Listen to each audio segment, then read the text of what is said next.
Hey, so after 10 plus years plant-based and frankly even longer chasing a fit and healthy body, I feel that I've landed on what actually matters most. For me at least, and for my results. So in this video, I'd like to break down 10 of those biggest lessons and insights from the last decade to where I believe I've found a plant-based approach that allows me to stay lean, feel energized, and I think most importantly, sustain this lifestyle so it isn't a flash in the pan without all the extremes or anything that's absurdly unrealistic. Before that though, meal of the day. If you're new, this is what we do at the start of every video. Though today rather I should say snack of the day, and I should be very clear, this is a very large snack actually by my recent standards. That's because today has been a very high output day in terms of exercise. So we've got our mango here at the back. The other side we've got a sliced gala apple. We've got my favorite berries here, as you all know if you're an OG. These are the blueberries. Love the nutrient profile on these. For our healthy fats, of course, we've got 4 or 5 whole walnuts here. And I know it doesn't really seem like they necessarily belong on a very fruit-dominant snack plate here, but I'm obsessed with these. I know it's so simple. I know they're unsexy, but these baby carrots at the moment, love them, and a great fat loss snack as well because they're so low in calorie for the volume they provide. Let's get into this anyway. Insight number 1, when I cut my carbs, I cut my energy. When I've done low carb in the past, I feel flat, I feel foggy. I notice that my mood and my performance, both cognitively, although I know we get very subjective territory there because that doesn't feel as tangible, but certainly physically my performance in the gym, with sport, even just having a relatively high step count, things I should be very capable of, you would think, as a 30-year-old man. These things are really dwindling on a low carbohydrate diet. I've observed this even in periods where my calories are relatively high because I was consuming lots of protein and fat, but my carbs were low. I still noticed that my mood and performance was very flat indeed. I appreciate this is massively anecdotal, but nowadays the oats, the rice, I love my whole grains, the fruits, let's not forget vegetables are extremely high in carbohydrate as well. These are staples in my diet and really allow me to perform, I think, very well athletically, but also just general function in my day-to-day life. Now, I know a lot of the keto guys, a lot of the carnivores, they will hear this and they will say, well, you can live without carbohydrates. They're not an essential or a critical macronutrient. And I would agree. I would actually say that no macronutrient is necessarily essential or critical, insofar as you can actually live without it. And you will convert glucose by other means, even if you have a low carbohydrate diet. You will survive. Does that mean you will necessarily thrive? I feel like I'm shooting myself in the foot personally when I go low carb. Lesson number 2, first really contentious one, I think. This is where I'm going to lose any diplomacy here. Plants heal me, animal products drain me. This is my experience, this is my feeling. I'm not going to say my truth because I always cringe when I hear people say my truth. But this was such a strong feeling for me when I first switched to this way of eating. This is, I appreciate, both physical and a spiritual feeling, and I know, me included, some people have a problem with this because I start sort of bordering on the woo-woo, and frankly, that's not really even my style. But I felt like I had instant feedback from both my body and some kind of universal karma. I know, I'm going into the very abstract, that suggested to me very plainly, you're not going back, mate. And I know I've documented the weight loss here and some of the other physical symptoms that I noticed pretty instantly after going plant-based and then later 100% vegan. I've documented those extensively here. One thing that I haven't talked about very much is the acne. Like the acne to me was instant feedback from my body saying, thank you very much. And I appreciate that some of my acne clear-up was getting rid of a lot of the junk food in my diet, but I highly suspect, again, very anecdotal, but I highly suspect the dairy had a huge role to play. And so for me, it was very clear that there was a boundary in my mind that was set that week that I was like, I think I'm going to do this vegan thing. That week that was like, you're done with that stuff, right? This is it. Plants are healing. They have a medicinal power to them. And of course, I know I sound probably very grandiose here, but this is my strongest feeling and it still continues after 10 years eating this way. I probably sound very dogmatic. Insight number 3, I'm smiling because this one always makes me laugh. It just sounds funny. Be more selfish. Right? You don't owe anybody crap food. You don't owe anybody unhealthy habits.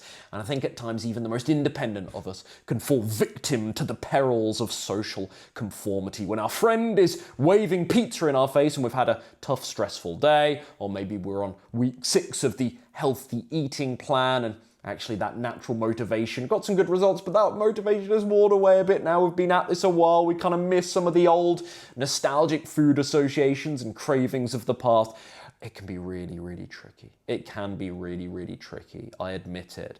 But honestly, you need some damn backbone, if I'm to put this bluntly. And this is how I was with myself. I was like, look, I've eaten out with you before, and I've eaten ice cream before. Like, those things are not going away anytime soon. I can do those things maybe a little bit more liberally when I'm in kind of a maintenance mode. I'm at a more sort of mastered, advanced stage with this. But frankly, I've been cheating on my diet for years now, right? I don't need to continue trying to justify that under some kind of guise that this makes us have a better quality relationship because I eat the pizza or drink the booze with you. That is not the foundation. And if it is, you need to review your social life a bit, I would very politely suggest. But you eating pizza with your mate is not necessarily the foundation of a good, meaningful relationship. I'm sure there's more to your relationships and your partnerships than just the food you're eating. So just having some backbone, being able to create that very clear boundary and say, look, you've got your meal, I'm not judging you for it. I've got mine, I'm working on my health right now, I feel really, really good. So I really appreciate and respect and value if you just let me do my thing and don't kind of push the other stuff on me too much. But like, you do yours, I've got mine, it's all good, we'll work it out, we'll still hang out, let's have a good time. I'm really focused on my health goals right now though. Number 4, I think like me, lots of folks realize this the hard way at some point. It doesn't therefore warrant too much of our time here. I think it's probably the most agreeable, least controversial point here. Nutrition really does do the heavy lifting. It does, and you really cannot out-train, outrun, outwalk poor nutrition choices. You can't. Believe me, I've tried. And, I think temporarily, there are moments where maybe I up the antes with my gym sessions, or like last week is a good example when I was in Germany, where I very intentionally made sure that I did quite a high step count because I knew lots of my food choices were far more indulgent calorically, and it did offset it to some degree, but you can't consistently get away with that. You're going to crash and burn, your risk of injury goes through the roof. Better and more sustainable to just fix your bad eating habits over the long term. Because what happens if you get injured? What happens as you age and maybe your recovery time lessens and lessens and lessens? Ultimately, there's this massive elephant in the room, which is your food choices. That really does need to be mastered for longevity, long-term health, maintenance, mastery. Insert word of choice. Number 5, this is the tip that everybody nods their head to when I say, but I feel like not that many of us truly embrace and live and allow to really filter into our actions and behaviors surrounding food, exercise, weight loss, health, nutrition, fitness, blah, blah, blah, blah, blah, blah. Chase realistic and repeatable and not extreme. We all go, yeah, of course, that makes sense. Yeah, it's got to be sustainable, da, da, da. Nobody lives like this. Right? Everybody, I'm speaking hyperbolically, but virtually everybody is on this crazy diet roundabout where they're hopping from one program, plan, nutrition methodology to the next, looking for their silver bullet, looking for their magic pill. When they do try and lose weight, they inevitably do it far too aggressively to actually be sustainable for more than a week at a time. With exercise, they go so gung-ho when actually they haven't stepped in a gym for 10 years or they haven't run for 10 years, and they're suddenly thinking, oh, I've got to do a 10K or I've got to do a marathon in 3 months' time. Like, this is absurd. And I think part of the reason why people do this is they like to have big, powerful goals to help them stay motivated and to help them feel really inspired. I get it, but honestly, as hard as this is for the instant gratification in us to sometimes comprehend, slow and steady absolutely wins the race.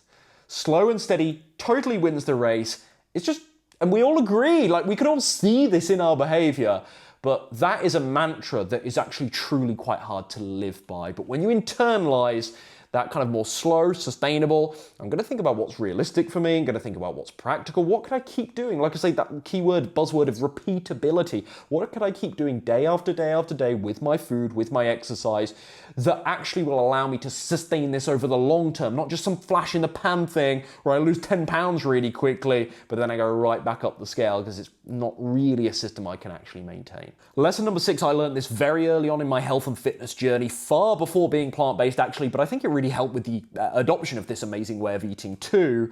I really have only ever needed 5 simple meals at any one time.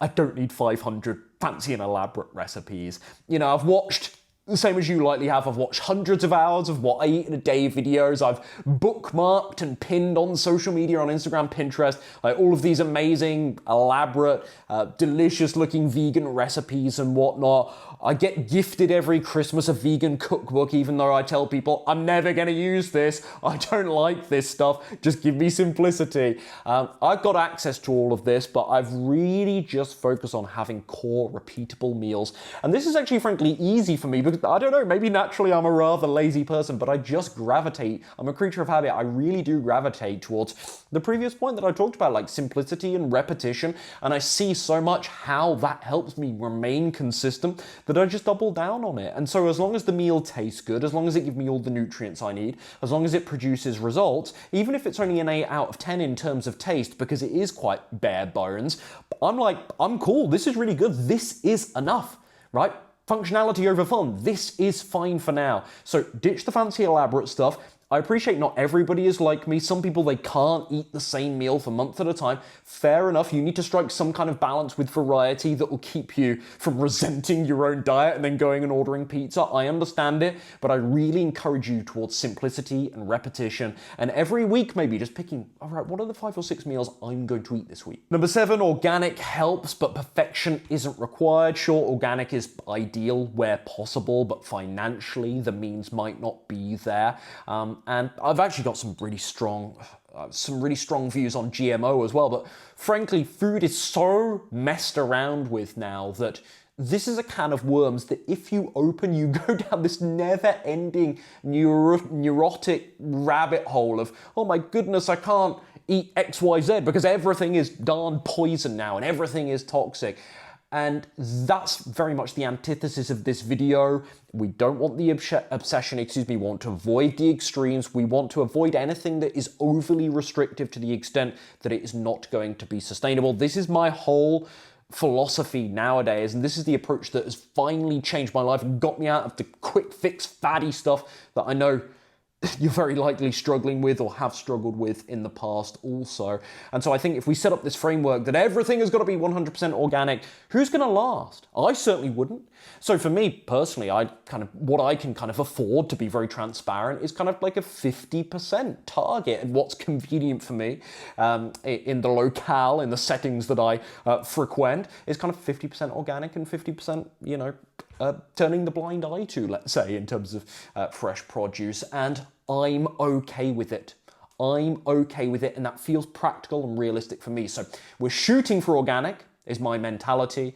But if it's not there, we don't sweat it and we don't use it as an excuse to go and eat really poorly just because we can't get or afford organic on this occasion. Lesson number 8, the real skill is eating well when life isn't perfect. And a new client said to me very recently, actually people say this to me all the time, but Ryan, it's easy when I'm in control, when I'm in my routine, when I'm at home and I don't have house guests and I'm not going on trips and vacations and work and family life is kind of stable and calm. Like, this is easy.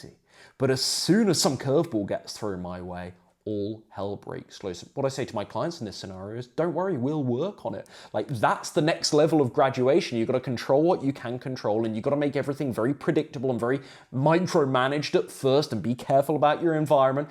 But then your graduation to make this sustainable and realistic for life is, all right, I'm going to go out into the big bad world, and how do I navigate it? How do I bend those rules without totally breaking them and derailing? How do I indulge? And how do I eat out every now and again? And how do I hang out with other people and still make reasonable, healthy choices? Or if I don't, how do I make sure I am getting back on track from that next meal? That is that next level of graduation up from beginner to master this stuff. But ultimately, the real skill here is not eating well in calm times, not eating well when motivation is high, that's easy comparatively. But when there's stress, or when there's boredom, or when we're on trips and vacations, or when something is using, maybe work or family life is using a lot of our work and energy, how can we work around those things and still make reasonably good choices? That's the real skill set to work on. And once you've mastered that, that's when you know, I can do this for life. Because if I can eat well around the holidays and around vacations, and when all hell is breaking loose, sadly, at work, when I can handle that stuff, maybe I just accept the next couple of weeks on my weight loss journey, for example, it's just going to be maintenance, because this is a really rough season for me, but I'm certainly not going to gain weight, I'm not going to rebound, I'm not going to use this as some kind of justification, rationalization to indulge in really, really bad habits again. When you've got that down, you know, boom, I've got this for life. That is the epitome of slim and sustain. I've got this. I'm in control. It's not perfect. I still make mistakes. I'll still veer from time to time, but I always bounce back to it, and I know now how to navigate all of these difficult scenarios. That's mastery level. Number 9, getting to the end of our list here. Number 10, by the way, is creme de la creme. And I'm not just saying, I haven't necessarily tactically done this for like a retention thing. Oh, save the best one till last, so you've got to stick around and watch the whole video, guys. Like, it genuinely is the best one. But number 9, though, anticlimax, walking is the fitness foundation. The rest is just a bonus. And those of you that have followed me for some years, you've heard me talk so positively about my affinity for various sports and whatnot over the years. And, you know, the tennis and the martial arts previously. And 5 or 6 years ago, I was doing a lot more running than I am today. Maybe it's getting back into the gym like I have the last 18 months to 2 years or so. I speak very positively about how these things have impacted my life. But I always come back to this, like, walking is the fitness foundation, right? It's low stress, it's easy to recover from, it's very natural for me, and it's just a great, very practical way to get more activity in and the benefits that come from movement. And so for me, it's the base layer, and everything else is a cherry on the cake, and I'm never gonna forget it. And there'll be a time where I'm not doing as much strength training, and there'll be a time where, or there are times actually, when I was in Asia last year, I didn't play tennis once for 6 months, which is the first time in about 5-6 years where I've had any more than 1 month off playing tennis, maybe 2 weeks off playing tennis. That's fine, because I was still walking and I was fine. And yeah, I do miss it a little bit, but I'm not reliant. I think this is a really important point. I'm not reliant on those other forms of movement for decent health and fitness results.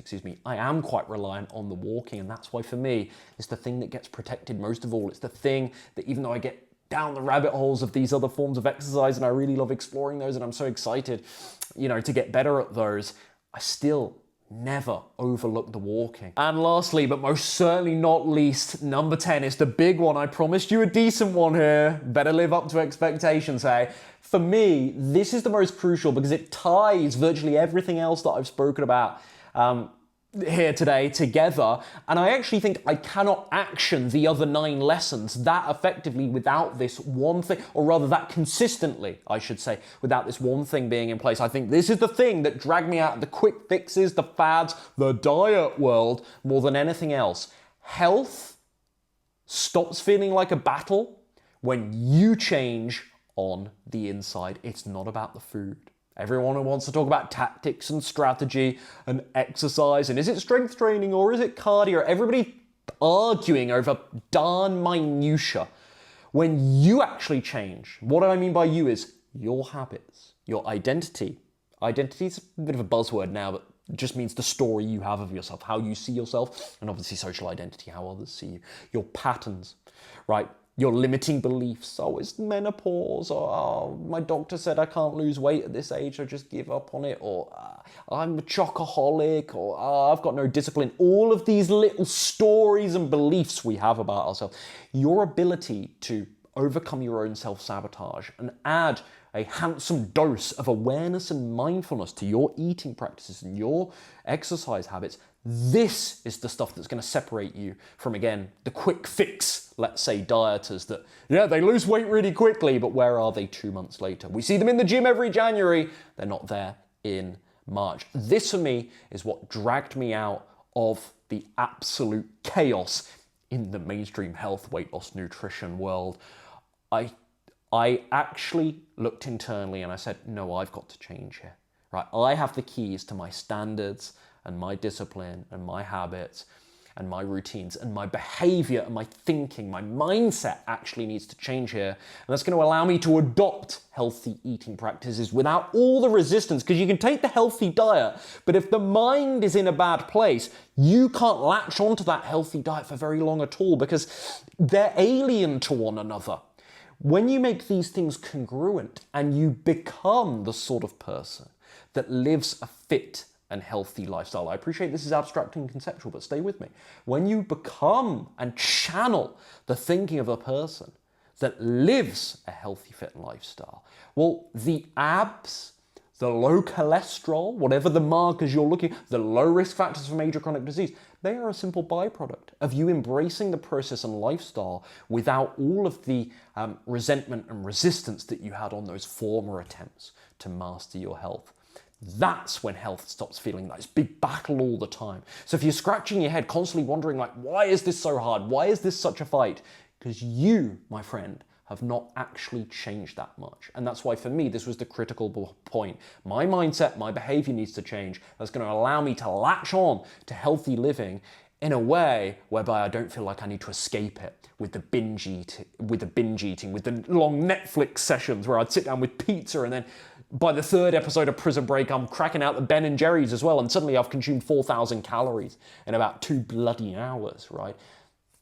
That was because I was trying to do things that were incongruent to who I was. I was trying to eat healthy, but I was not embodying the attitude of a healthy person in the first instance. And don't get me wrong, this is not just a hat that you can very easily put on. It takes a while to change your behavior and your mindset. But I challenge you right now to think of this more behaviorally rather than tactically. Right? Everybody is on the surface level arguing about cardio, strength, fats, carbs, like this is minutia for the peasants, right? The real meaningful change comes inside of us. And that allows us to adopt a generally very healthy, balanced diet in a far more congruent, less self-resenting way, to the extent we actually stick with it because we actually like it. And it isn't just about weight loss or vanity. We like living healthily too. We like feeling vital too and thriving as well. And we see food as being medicinal. We see food as nourishment, not entertainment. It still tastes good. Healthy food can taste really good. Not as distraction because we're really sad in our personal lives, but this is actually an act of, not to sound again too woo-woo and new age, because that's not really my style, but this is an act of self-care to feed ourselves this amazing nutrition. That is it. That's a wrap. These are my 10 big lessons after a decade eating this way and even longer, of course, chasing a fit and healthy body. If you're nodding along with these lessons and you're tired of the quick fixes and the strict diets that you can never actually stick to, this is exactly why I built Vegan, Slim and Sustain. That's my coaching program where I've worked with over 500 vegans and plant-based dieters to help them lose weight sustainably, build healthy habits, and learn an approach to vegan eating that they can actually stick to for the rest of their lives. Something that's simple, something that's realistic, and they can actually go and do in the real world. None of the extreme stuff, nothing overly restrictive where we cut out all the carbs or say no entirely to the healthy fats, but just simple and balanced plant-based eating that can work around your life. Again, slow and steady wins the race. If that sounds like it could be for you, click the link down below. I'd love to tell you more about how coaching with me works. See you in the next video.